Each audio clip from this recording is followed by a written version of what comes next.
ആ കറക്റ്റിൻ്റെ പിറകിൽ ഒരാൾ നിൽക്കുന്നുണ്ട് കേട്ടോ. ഇതുമൂന്ന് വെയിറ്റ് ചെയ്ത് നിൽക്കുകയാണ്. ട്യൂഷൻ കഴിഞ്ഞ് ഇതുമ്പോൾ വരണമെങ്കിൽ 9 മണി 9:30 ആവും കേട്ടോ രാത്രി. അപ്പോൾ അവളെ കൊണ്ടുവരാൻ വേണ്ടിയിട്ട് എൻ്റെ ഹസ്ബൻഡ് പോയിട്ടുണ്ട്. ഐറൂസ് കാണാതെ എങ്ങനെയൊക്കെയോ ഒളിഞ്ഞാണ് കേട്ടോ പോവുക. പക്ഷേ എത്ര കാണാതെ പോയാലും വണ്ടി സ്റ്റാർട്ടാക്കുന്ന സൗണ്ട് കേട്ടോ അവന് മനസ്സിലാവും അപ്പിച്ച് പോവുകയാണെന്നുള്ളത്. അപ്പോൾ ഇതും വരെ പിന്നെ ആ വാതിക്കൽ അങ്ങനെ നിൽക്കും കേട്ടോ. പക്ഷെ അവനെ കൊണ്ടുപോകാത്തതിൻ്റെ ഒരു പരിഭവം ഐറൂസിന് നല്ലോണം ഉണ്ട് കേട്ടോ. പിന്നെ അത് പിന്നെ ഇതും വന്നാണ്ട് അങ്ങോട്ട് അവനെ സോപ്പിട്ട് അങ്ങോട്ട് റെഡി ആക്കി എടുക്കും. പിന്നെ വന്ന ഉടനെ ഞങ്ങളിതാ ഇതുമൂന്ന് ഫുഡ് കൊടുക്കണം, ഐറൂസിന് ഫുഡ് കൊടുക്കണം.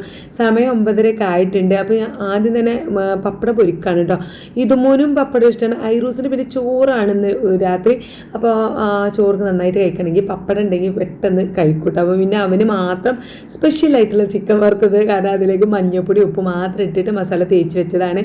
അതൊക്കെ പൊരിച്ചതായി ഞാൻ മോളുടെ കയ്യിൽ കൊടുത്തിട്ടുണ്ട്. അപ്പോൾ അവന് ഫുഡ് കൊടുക്കുന്ന സമയത്ത് നമ്മുടെ കുറച്ച് ഡ്യൂട്ടികളൊക്കെ ചെയ്യാം. രാവിലെ ബ്രേക്ക്ഫാസ്റ്റ് എളുപ്പത്തിൽ ഉണ്ടാക്കാനുള്ള കുറച്ച് ടിപ്സുകളൊക്കെ ഉണ്ട്. രാത്രി കുറച്ച് കാര്യങ്ങളൊക്കെ ഞാൻ ചെയ്ത് വെക്കും. ഒരു ഉച്ചയ്ക്ക് ഒരു 2 മണി 2:30 ആയപ്പോൾ ഞാൻ ദോശമാവ് അരക്കാനുള്ള അരിയും അതുപോലെ തന്നെ ഗ്രീൻ പീസൊക്കെ വെള്ളത്തിൽ ഇട്ട് വെച്ചിട്ടുണ്ടായിരുന്നു. അപ്പോൾ ഗ്രീൻ പീസാണ് ഞാൻ ആദ്യം അടുപ്പത്ത് വെച്ചത് കേട്ടോ. സാധാരണ ഞാൻ മഞ്ഞൾപ്പൊടി ഉപ്പ് മാത്രം ഇട്ടാണ് വെക്കാറുള്ളത്.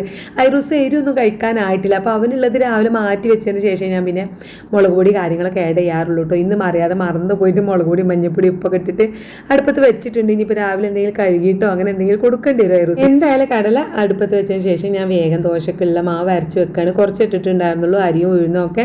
അതിൽ കുറച്ച് ചോറൊക്കെ കൂട്ടി ഇത് അവിടെ അരക്കുന്നുണ്ട്. അധികം ഇങ്ങോട്ട് നന്നായിട്ട് അരിയൊന്നുമില്ല കേട്ടോ.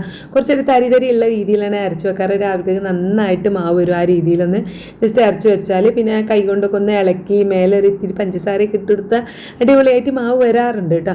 പിന്നെ നമ്മൾ ഫുഡൊക്കെ കഴിച്ചതിൻ്റെ പാത്രങ്ങളും കാര്യങ്ങളൊക്കെ കഴുകാനുള്ളൂ. അതിങ്ങനെ കഴുകിക്കൊണ്ട് നിൽക്കണം. ഇത് മൂന്ന് ട്യൂഷന് വിളിച്ച് കൊണ്ടുവന്നാൽ പിന്നെ എൻ്റെ ഹസ്ബൻഡ് വേഗം കിടക്കും കേട്ടോ. കാരണം രാവിലെ 7 മണിയാകുമ്പോഴേക്കും സ്കൂൾ ബസ് എടുക്കാൻ പോകണമല്ലോ. അപ്പോൾ മൂപ്പര് നേരത്തെ കിടന്നിട്ടുണ്ട്. ഞങ്ങൾ പിന്നെ ഐറൂസൊക്കെ ഉറങ്ങിയിട്ടല്ലേ കിടക്കുള്ളൂ. അപ്പോൾ ഞാൻ പാത്രം കഴുകിക്കൊണ്ട് നിൽക്കുമ്പോൾ വാതിൽ തുറക്കുന്നൊരു സൗണ്ട് കിട്ടും. അപ്പോൾ നോക്കി നോക്കുമ്പോൾ അതാ ഉറങ്ങാൻ പോയ ആൾ എണീറ്റ് വരുന്നുണ്ട്. അപ്പോൾ എന്താണെന്ന് ചോദിച്ചപ്പോൾ എന്ന് വെച്ചാൽ ഒരു ഫോൺ വന്നിട്ടുണ്ടായിരുന്നു. അവിടെ സ്കൂൾ ബസ്സിൻ്റെ മൂപ്പര് ഓടിക്കുന്ന സ്കൂൾ ബസ്സിൻ്റെ ഉള്ളിൽ എന്തോ മലമ്പാമ്പ് വലിയൊരു പാമ്പ് കയറി ഇരിപ്പുണ്ടെന്ന് പറഞ്ഞു. അപ്പോൾ അത് പിടിക്കാൻ അവിടെ ആൾക്കാരൊക്കെ വന്ന് പാമ്പ് പിടുത്തക്കാർ കാര്യങ്ങളൊക്കെ വന്നിട്ടുണ്ട്. പക്ഷേ ബസ് അങ്ങോട്ടും ഒക്കെ ഒന്ന് ജസ്റ്റ് നീക്കി കൊടുക്കണമെങ്കിലൊക്കെ മൂപ്പര് ആണെന്ന് പറഞ്ഞ് വന്ന് വിളിച്ചതാണ് കേട്ടോ. എന്തായാലും നട്ടപ്പോൾ അതിലൊക്കെ ഇറങ്ങി ഓടിയിട്ടുണ്ട്. അപ്പോഴേക്കും ഞാൻ വേഗം ഐറൂസിനൊക്കെ മേലേകി മോളുവിൻ്റെ കയ്യിൽ കൊടുത്തിട്ട് ബാക്കി ക്ലീനിങ് പരിപാടിയൊക്കെ തീർത്തപ്പോഴേക്കും ഇതാ മൂപ്പര് വന്നു. സമയം അപ്പോഴേക്കും 12 12:30 ആയിട്ടുണ്ട് കേട്ടോ. അപ്പോൾ ഇന്നത്തെ വീഡിയോ എത്രയുള്ളൂ. വീഡിയോ ഇഷ്ടപ്പെടുകയാണെങ്കിൽ